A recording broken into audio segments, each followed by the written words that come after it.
I never believed in ghosts, not until that rainy October evening when I wandered off the highway, my car dead on the roadside, and stumbled into the woods looking for shelter.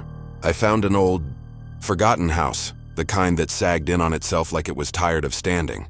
No lights, no sound, just the creaking breath of the storm outside and the cold, moldy air inside. There was a staircase leading down, and I don't know what pulled me toward it. Maybe curiosity, maybe something else. Something heavier. In the basement I found her. She was lying on a metal table, surrounded by tools that looked more like they belonged in a butcher's shop than a morgue. Her skin was pale as candle wax. Her hair spread around her like a drowned woman's, and yet there was no rot, no stench. Just a stillness so complete it felt like time itself had paused to look at her. I shouldn't have touched her, but my hand moved on its own. I only meant to brush her cheek, I swear. Just a feather's touch. Her skin was cold. Colder than the rain, colder than stone. And then she smiled. Not a twitch, not a reflex, a real slow creeping smile. I stumbled back, heart slamming in my chest. Her eyes didn't open, she didn't move. But that smile was still there, stretched wider than before, and it felt like it was meant just for me. Then something whispered my name, not from her lips, but from the walls, the shadows, the air itself. Now I can't leave. The door at the top of the stairs is gone. Just a wall of rotting wood, and she's still smiling. I backed into a corner, every instinct in me screaming to run, to fight, to do something, but there was nowhere to go.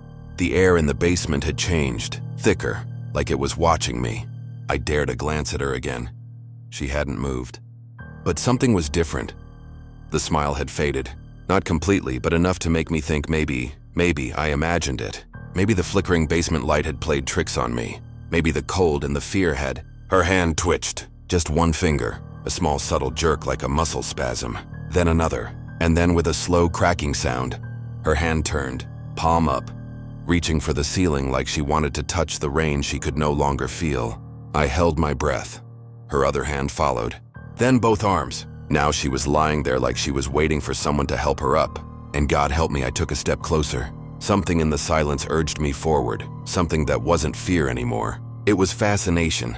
Like I was part of a ritual I didn't understand but couldn't stop. I reached out again, my hand hovering just above hers. The moment my fingers touched her skin, her eyes snapped open. They were black, not the absence of light, not shadow. Black like holes in the world itself. And I couldn't move.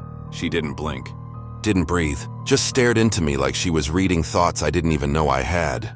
Then she spoke. Her voice was dry and low, like wind dragging across bone. "You came too early," she said.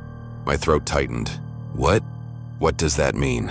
Her lips curled, not quite a smile anymore. Something else. A knowing. He's not done with me yet.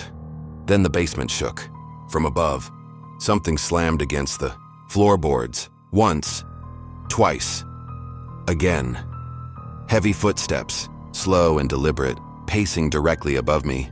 Her body began to move, not like a living thing, but like a puppet remembering its strings. I turned to run, but the stairwell behind me was nothing but a flat wall now, covered in handprints, dozens of them, smeared in dark, rusty brown. And in the corner of the room, a door I hadn't seen before creaked open. Light spilled out, warm, flickering candlelight, and a whisper from inside. "Bring her." I didn't want to move. Every part of me screamed to resist, to drop to the floor and pray this was all some kind of dream. But my legs were already turning, my hands already reaching for her shoulders. She didn't resist. Her limbs moved stiffly, obediently, as if she'd been waiting for this. Together we walked toward the door. The candlelight flickered like it was alive, growing brighter the closer we got. The room beyond looked like a chapel twisted into something else. Black candles lining stone shelves, walls covered in symbols I couldn't read, and in the center, a figure in a robe, face hidden in shadow. He was humming, low, monotonous. When he turned, I couldn't see his face, just two red embers where eyes should be. "You brought her," he said, and there was something pleased in his voice. "The pact holds."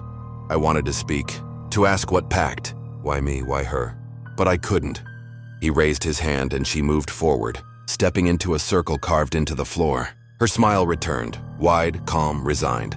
"She waited for you," the man said, "because only you could finish what was started. Blood bound her, and now your touch has freed her." I shook my head. "Freed her from what?" The man looked at me. "No," he said. "Freed him." Behind me, the door slammed shut. The circle lit up. The girl screamed, a sound so raw and inhuman it shattered something in me.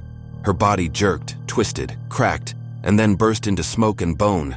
Her smile the last to vanish in the light, and something else was standing in her place, tall, crooked, smiling. The red-eyed man dropped to his knees. "My lord," he whispered. I couldn't scream. I couldn't breathe. The thing turned to me. Its voice was hers and his and something older. "Thank you for touching me." The candles went out, and I've been here ever since and in the dark, whispering to whoever finds this. If you see her, don't touch her. Don't smile back, and don't listen when she says your name.